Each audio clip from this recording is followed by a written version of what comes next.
In today's video, I'm going to teach you how to change header type. By the end, you'll understand where to find the setting, what it controls, and how to pick the style that best supports your content and brand. Start by opening your site and heading to the exact page you want to edit. Working on the right page helps you see your choices in context. Colors, images, and content can all affect how a header looks and feels. Enter your site's editor so you can interact with the page elements and wait for everything to load fully to avoid missing any controls. Now click on the header section at the top of the page.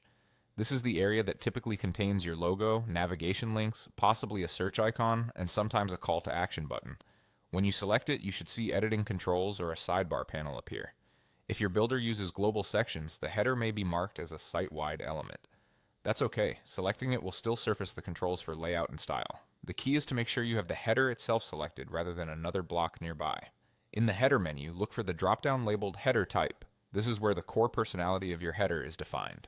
The header type determines structure and behavior, whether the logo sits to the left or centered, how the navigation aligns, whether the background is solid or can be transparent over content, and if the header remains visible as visitors scroll. Different platforms sometimes use slightly different names, but the control is usually a clear dropdown specifically for the header's layout style.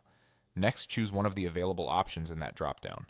As you browse, pay attention to any visual previews or short descriptions that show how each type arranges your logo, menu, and background. A clean, minimal type can keep attention on your content. A more prominent type can emphasize branding or a key button. If you want a dramatic first impression over a large image or video, a style that supports an overlay or transparency can work well, provided your text remains readable. For content-heavy sites, a compact or sticky style layout can make navigation easier to access without feeling bulky. Consider contrast, spacing, and how your menu items fit. Crowded links are assigned to choose a layout with more room or clearer alignment. That's all there is to it.